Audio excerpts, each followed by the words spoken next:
Hi, it's Robert with another natural gas conversion kit. This is another generator. It's an IGEN. I have a couple videos out there. One with the Harbor Freight 3500 converted to natural gas. Also have an IGEN dual fuel converted to tri-gas to run on propane, natural gas, and gasoline. This one was a gasoline version. Somebody wanted one for the emergencies that we know we're going to have here in California with the fire. So this one's actually on eBay. The dual fuel ones was very easy to convert. This one was a little finicky, but this one was $759 on eBay. It was what they call a refurbished one. They guaranteed less than 20 hours. I got it. It looked really good. It actually had 2 hours on it. Very happy with it. Basically, you're getting them for quite a bit cheaper. If you get the dual fuel ones, they're up in the $1,800, so quite a bit more. Thing I kind of found out, you get the kit. It's from US Carburation. All you get, I took this apart, but I tried to do a video converting it, but it makes the video a little bit too long. Should take you about 30 minutes to do the conversion. You get the hose, and you get a little. The way their kits work is, it's what they call a Snorkel kit. It just has a little doodad that goes inside the carburetor, and then it's got the gasket to match whatever carburetor that comes with the unit. Give them a call if you have one that's not on their website. They will let you know what it is. I like their conversions. I know that Nash has a kit out there also, but this one, you don't cut anything. You don't have to cut any modification to the carburetor, to the plastic. So I tend to use these. They're a couple $100, $199. This one, the gasket didn't fit perfect. It actually only one hole lines up.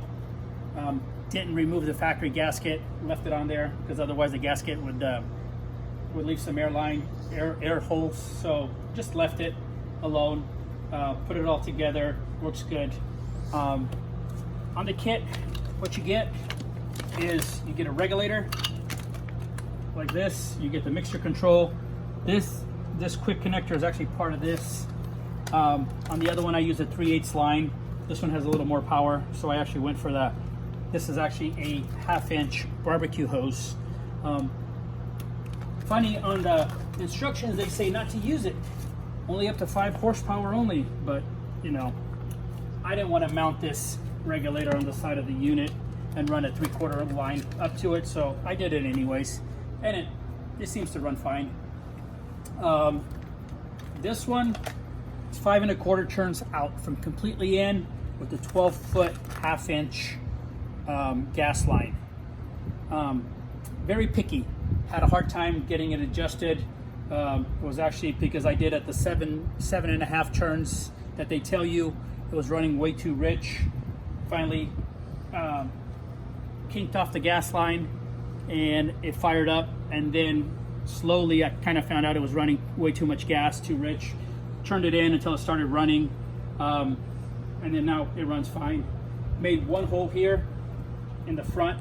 It's a 9/16 hole, and then I ran the line through the back, put a screwdriver through the hole to line it up, pulled it through, put up the connector. These connectors I actually showed on my Harbor Freight conversion. I call them Parker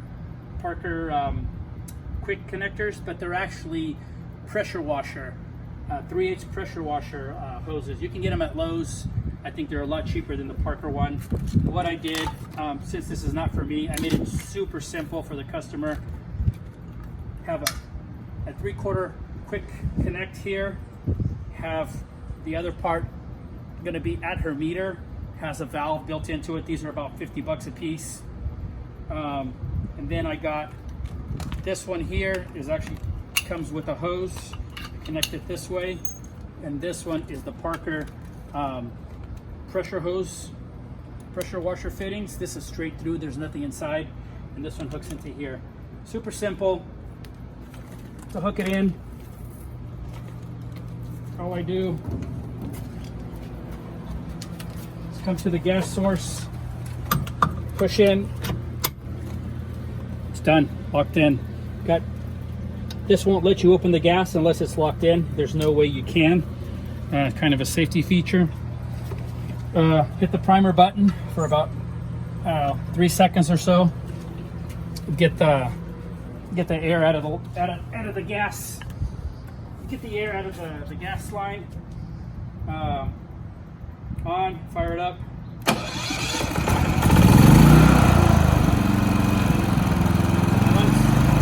That's pretty good. Turn it off. Disconnect the source, the gas. They tell you that's the way you should do it. I ran this generator, put a load. You can actually see all my stuff here that when I was adjusting it, to put a load on it. On natural gas, it'll run right around 3,400 watts, 3,400, 3,500. You put any more load on it than that, the voltage starts to drop. It starts getting into about 102 volts. So it gets pretty low. Anything around 34, 3,500 watts, the voltage stays at about 117. So 117, anywhere from 112 to 117. The way I did it is actually, I couldn't put enough load on this unit because it's actually, it's a pretty big unit. So what I did is I got a RV plug, and the customer's gonna have a transfer switch. So on the side of their house, we're gonna have this box. So it's not a suicide cord, so nobody gets hurt. It's not my own house. I wouldn't do it for anybody. So this is it's gonna be like this, but this is gonna be dead. There's gonna be no power. There's gonna be a transfer switch, which is actually right here. So this is gonna be inside her garage, the transfer switch, because she doesn't want it outside the house. There's actually a perfect spot for it. She only has 100 amp service. This is gonna be outside the house where the generator is gonna be. Basically, this is gonna be a utility when it's on from wherever your power company is. When you want to run the generator, flip this lever down to on, which is gonna be generator. So it disconnects. The way it works, it just disconnects utility. Utility is going to come into here. This is going to be the load to the house. This is going to be the generator load. So there's no way you can power the utility, bring power back to the utility, and there's no way you can get shocked. There's no danger in this. This is a 110 volt, 120 volt generator. The way I do it, this is actually 240. If she ever does upgrade to a bigger generator, it's very simple to do. If she wants a 240 generator. So what I do is I get a 240, 110, 240 connector, and I jump the two hots. So what's happening is you're actually gonna feed both sides of your bus bar. So it will actually feed both sides of your house with no problem. And that's the way I do it in my house, and it should work fine. Hope everything is good. This one still has gasoline in it. So when I did the gas, when I switched it over to gas and tried, on gas it actually has more power. It has, it'll run up to the 3700 before the overload light comes on. This will stain. So you lose about 200 watts. And if you're running on gas, if you pull the 4500 peak, it will sustain it. With natural gas, it won't. But it still has a lot more power than the Harbor Freight, even with the reduction. The Harbor Freight, I got the full power out of it with the conversion kit. But this one, I like the generator, I really do. Once you convert it, if you do use this kit, you're gonna have to, it probably won't run on gasoline anymore. Kind of figured out that it has an automatic choke. The choke doesn't have enough power to crush that where the gas comes in, the little doodad here. The way it works is that is designed to collapse when you pull the choke. So the little solenoid that it has, it's very weak, and it won't have enough power to collapse it. So to run on gas, you're gonna have to put either a manual choke or something like that to make it work. If you want to see a load on it, we can put a load on it and fire it up. Let it run.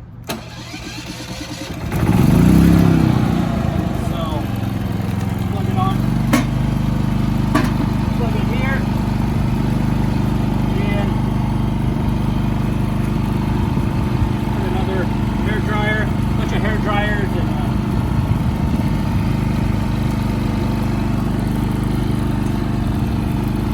so what's into here.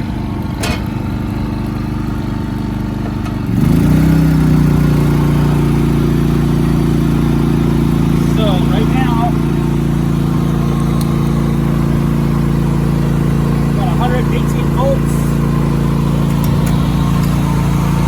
118 volts on the generator. We're drawing 75%. 2,760 watts. Put some more load on it.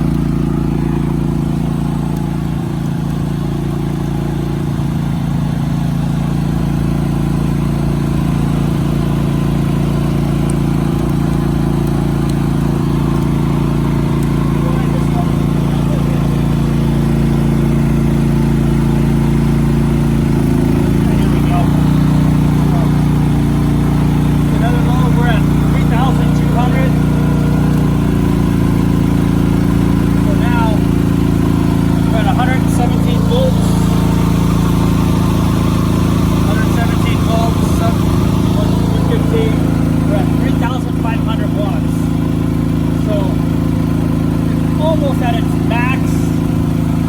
This one is on, that one is on. I don't have anything more to put a load on it, but it really won't sustain much more. 3,500. It's doing pretty good. Actually, I have one more thing here I can use. A little grill.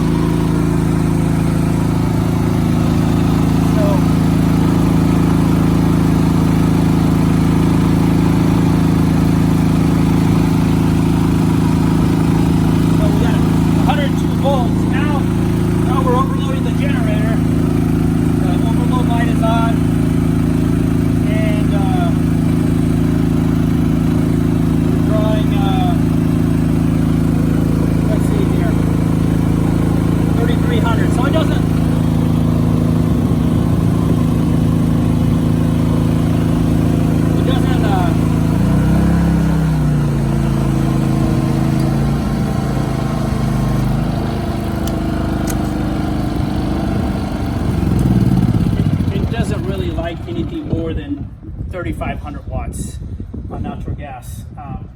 On gasoline, it will run more, has a little more power, but the customer doesn't want to run it on gasoline. It's going to be a natural gas only.